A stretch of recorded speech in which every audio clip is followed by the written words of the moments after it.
Okay, welcome back to the Success, Money, Marriage podcast. I'm Steve Siebold. And I'm Dawn Siebold. And today we want to talk about what does personal and business success mean to you, specifically. Okay, before we get started, I want to encourage you guys to go to successmoneymarriage.com, successmoneymarriage.com. Subscribe to the podcast. We'll email you a new episode once a week on Wednesday. Every Wednesday. If you subscribe. If you subscribe. If you subscribe don't, now. Wednesday doesn't even come. Subscribe now. Wednesday won't even happen. It'll just go Tuesday, Thursday, there's no Wednesday. Okay, so this is an important topic because, again, you're doing all this work together, you're trying to build something, and how do you know when you get there?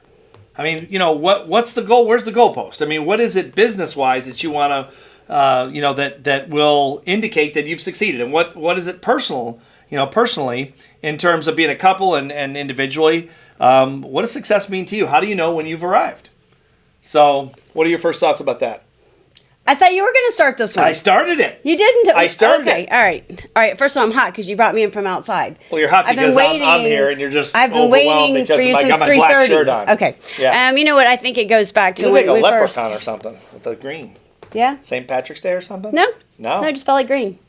Okay. So, but no, I think that when you define success, you know what, Stephen, it probably goes back to when you and I were in our 20s, and we first heard or read in Fountainhead or Atlas Drug was just being able to do what you want to do when you want to do it with whomever you want to do it with no restrictions. You kind of butchered that. Okay, well, you say it then. Who you want, what you want, with whom you well, want. Okay, I butchered it down too. Okay, go ahead. Say it better than I did. Never mind. Yeah, go Never ahead. mind. Say it better than I did. Go ahead. No, I mean, I think that it's just, unexisted. Restricted existence. For me, that's, when we first heard that in our 20s, I thought that's the end all. If we could do what we want with who we want, whenever we want, then that would just be with no worry, no stress, whether it's relationship-wise or financially or paying the bills. I guess that's financially, but I just think just being able to live an unrestricted existence. Yeah, I think the business... In both. Yeah, I think the business success is different. I mean, I think that, you have to break them apart and say, okay, what does business success mean? I mean, when we get there, what does that mean? I mean, I think it's different for everyone, but I think it's got to be... It can't just be financial. I mean, if all you're after is money, you're going to be disappointed, I think, for one thing, because it's never going to be enough. Mm-hmm. I mean, that's the thing about money is it's great, mm-hmm. but it only lasts. The feeling of exuberance or whatever you want to call it when you get money, whatever amount of money, where it's the first $10 when you're 5 years old and you see a $10 bill and you go, "Holy mackerel, it's more money I've ever seen in my life," or it's $1 million when you're whatever amount, whatever age, and you think, "Wow, this is more money than I've ever seen before."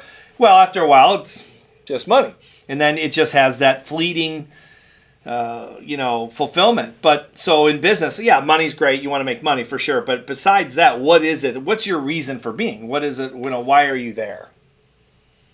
Right? Yeah, I think... Why does your business exist?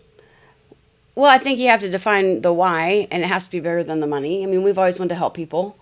Always wanted to find solutions to people's problems, and you do it through your writing and your speaking, and I do it through the facilitation of making sure the programs run properly.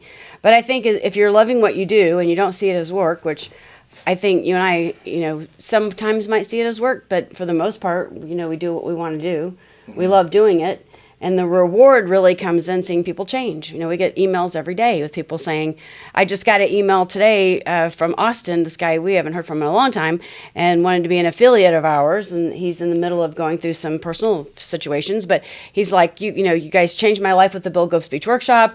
I keep reading Steve's books. And that emotional return on what we do full time can't be replaced by money. Although I don't want to give up the money we've made. So I think that there's a line where you have to say, okay, what's enough money, paying your bills, having some set aside, having some savings, being able to pay for the kids through college. I think you do need those visions of saying, okay, how much is enough? And once you reach that, sit back and really see what's worth getting up every single day, because we don't do it for the money, and doing what we do and doing this podcast, still trying to help people. And I think, I think it's kind of cliche when people say you got to do what you love to do. Because that doesn't always happen. I mean, if it doesn't solve a problem doing what you know, if you like knitting and you live in Florida, it's going to be tough because, you know, they don't wear warm clothes in Florida. If you're trying to. I was going to say, why is knitting tough in Florida? Well, usually you think of sweaters, knitting sweaters or blankets, yeah. and it's warm year round in Okay, Florida. yeah, good point. So my point was, if that's what you love to do, but you don't have a place to sell it or a sure. problem to solve, then you could do what you love to do all day. And God forbid, if you're not good at it, then you're just doing what you love to do and you're not very good at it. So I think you just have to find that why. And in business, having that success means you're doing what you love to do and you're making money, financially being able to support yourself and your family. And at the end of the day, I think we all want to help people. So what do you think? You know, I think it's different for everyone, but I mean, I wanted to write books and I still like to write books because I feel like I have something to say, and the books allow me to have content to say on stage in front of an audience or on television or in the media or whatever. But I feel like I have something to say. It's like a need for expression. I mean, I think it's easy to say I think it's almost a cop out in some sense. Maybe I'm wrong, or maybe this is too harsh. But I think it's almost a cop out in a sense to say, well, I'm doing this, whatever I'm doing, fill in the blank, because I just want to help people. I mean, the truth of it is we do it for ourselves. I mean, we want to help. Sure, we want to help people because the way we feel when we help people, it's a selfish feeling. You feel rewarded. You feel some kind of emotional reward when you are helping someone else. So it's not just about helping people. I think that's almost, Cliche. It's cliche, but it's also like a form of false altruism because it's really selfish because you get a great feeling about it. And when someone, reads one of my books and says, oh, that idea changed my life and I read it when I was in college and I went on to be a lawyer or a doctor or whatever, whatever it was, that feels great. But it's really what I'm really thinking about. I should be thinking about that person, and I am, but really what I'm thinking about is how it makes me feel. So I think we have to own up to the fact that it helps you decide what to do because what is it that you want to feel? Whatever people are going to get out of your business, out of your production or deliverable of your business is their feeling. But how does it make you feel? I think that's what I think we got to get past this idea that it's just about helping people. It's really about, we're talking about helping ourselves first. And then if they get something out of it, great. But, I think we have to look at eventually I realized that I had a need for self-expression. I think it's because being the fourth, Yeah, we've seen the way you dress. Oh, you're the one in the green. Yeah, they've You look seen like a leprechaun. They've seen some of the shirts you've had on. Okay, but Those are Robert Graham we custom get too far off, It's Italian, I still think that I don't think it's that delusional when we say we're trying to help people because we could easily be saying I want to rob banks and that makes me feel good because I have money and that's not helping anybody. So I think there is a bit of truth in it saying, okay, if it really comes from your heart that you want to help people or your soul or whatever comes within, and you do it and it satisfies you twice as much because of the reward you get from helping the person, I still think you can own that I'm going to help people. I mean, it's not like we wake up and say, hey, let's go rob banks or burn down buildings and take insurance money. I mean... But the point is, if you woke up and you said, I want to rob banks, there's probably something inside you that you're not doing it for the money. You're doing it because it makes you feel some way. What I'm saying is if you're trying to identify what business success means to you, I think you should start with you and not other people because you can't control the way other people feel. You can only control what you feel. So instead of me saying, well, I just want to help people, well, don't I look like the altruist? Don't I look like see what you're saying. I mean, it's almost a but I'd rather people go on to help people than rob banks. No, it's great, but you should be thinking about how do I want to help myself? How do I want to feel? I see. Well, I want to feel like I've, when I'm done or when I'm done with a book or when I'm done with a speech, I want to feel like I've been able to express myself, express ideas that I think are somewhat unique, or at least in my mind they are. And I want to get those ideas out there because it makes me feel a certain way to feel like I've expressed these things. Okay. Because a lot of times as kids, or adults as well, depending on your situation, you're told to stop talking. Like as a kid, I was the smallest kid by 6 years in my family with 4 brothers. I'm the youngest one by 6 years and 11 years at the oldest with my oldest brother. And so what I was always told is stop talking. Stop, quiet. No one wants to, that kind of thing. And I talked a lot, so I get it. But, I didn't do it. I tried, but I didn't even try really. They wanted me to stop talking. But the point is that when you feel like I think you're suppressed, when you can't express yourself, or when people are telling you not to express yourself, I think I developed a need to express myself. Now I want to do it more. Because now you're okay, you're not going to listen to me? Great, I'll write books and go all over the world, and people all over the world will listen to me. How about that? And at some level, I mean, it sounds childish, but at some level, I think that's why I wrote my first book. I thought, okay, you don't want to hear me? Let's see if the world wants to hear me. Well, a lot of people did. Yeah, Some right, people didn't, right. But are you saying that as an example of every occupation? Because we're only talking about being in the speaking, writing business, personal development business. But let's say that I wanted to be a doctor or scientist.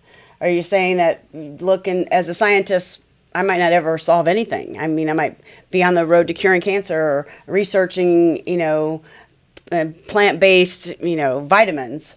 So are you saying for everyone in their occupation to say, what is it satisfying me the most, and then work from that? Yep, I am. I've been in business So and personal. as a scientist or someone that's not in the public eye or giving back to people like you are, what am I benefiting from this research? Or what am I benefiting from customer service if I work at a Target or, any occupation? You're saying, look at what that makes you feel. Right. And if that's what makes you happy, then keep doing it. And then also look on the other side. If something you're doing doesn't make you feel the way you want to feel, then you're on the wrong thing. I don't care how much money you're making. We've been in that situation. Yes. But we make millions and millions of dollars, and we coming home every day thinking, this is not what we want to be.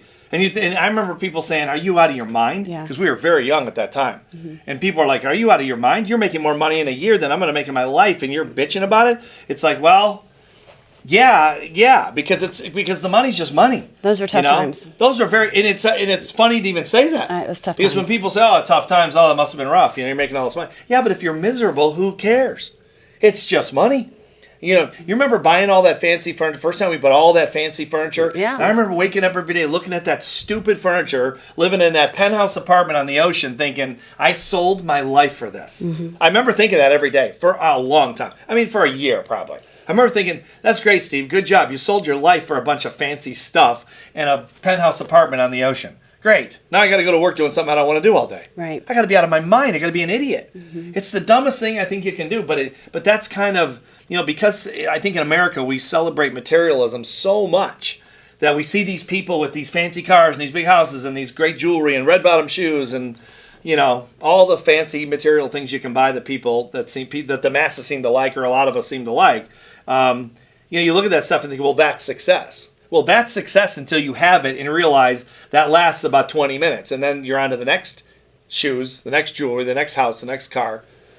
If that's your motivator, you're screwed. Right. Yeah, but don't you think? Yeah, and we were talking today at lunch. You have to try those things before you know it is or not. I mean, how many friends of ours went on to law school, became attorneys, practiced for years, and said, I hate this. Yeah. And how many doctors? And a lot of physicians we know say they went through school, they got their doctorate, they went through their internship. They literally spent 10 to 12 years preparing for a career as a professional, and ended up getting into that and hating it. Yeah. So, that's hard because you got to do it. You really have to do it to know whether you like it or not. Almost, but it'd be nice if someone could give you a tip off. And I think that's the purpose of the show, is to try to tip people off that are younger, maybe, or, kind of still finding their way in business together. What is it? How do you know the goalpost? What is it that you're actually after? And let's talk about personal